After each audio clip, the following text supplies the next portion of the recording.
बातमी नागपूरमधून आहे। नागपूर शहरातल्या 104 वर्ष प्राचीन श्री पोद्दारेश्वर राम मंदिर इथं राम जन्मोत्सवाची सध्या लगबग पाहायला मिळते। यंदा मंदिराला तब्बल 15,000 नारळांनी आकर्षक सजावट करण्यात आली। या अनोख्या सजावटीमुळे मंदिराचं रूप अधिकच खुलून दिसतंय। विशेष म्हणजे 25 दिवसांच्या अथक परिश्रमानंतर 25 सेवादार युवकांनी मंदिराचं प्रवेशद्वार, सभामंडप आणि खांब यांना नारळांनी सजवले।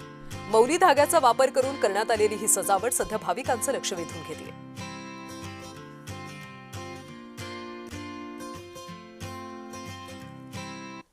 शहरातील ऐतिहासिक मंदिर म्हणून ओळखलं जाणारं पोद्दारेश्वर मंदिर यंदा जे आहे ते नारळानं सजलेलं आहे।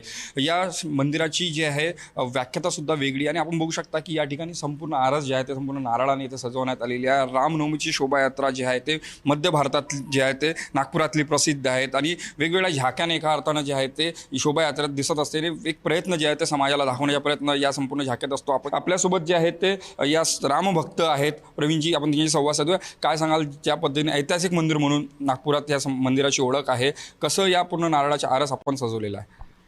मंदिरच्या स्थापनेला 104 वर्ष झालेली आहे आणि जे रामजीची शोभायात्रा निघत आहे त्याचा हा 60वा वर्ष आहे। आपल्याकडे मंदिरमध्ये सेवादल म्हणून जे सेवक आहेत 900 कार्यकर्ता आपल्या मंदिरमध्ये आहे।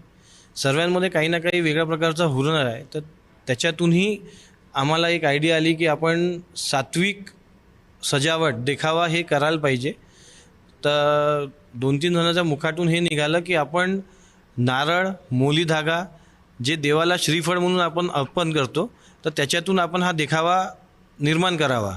आपण बघू शकता की संपूर्ण आरस जी आहे ते संपूर्ण नारळाने केलेली आहे आणि या ज्या संपूर्ण नारळाची जी बांधी आहे ते मौलिक धाग्याने तर करण्यात आली आहे। एकूणच ऐतिहासिक मंदिर म्हणून या पोद्दारेश्वर मंदिराला बघितलं जातं। 104 वर्ष या मंदिराला झाले आणि यातूनच जे आहे ते भक्तसुद्धा या ठिकाणी येत जे आहे ते आपली मनोकामना मागत असतात।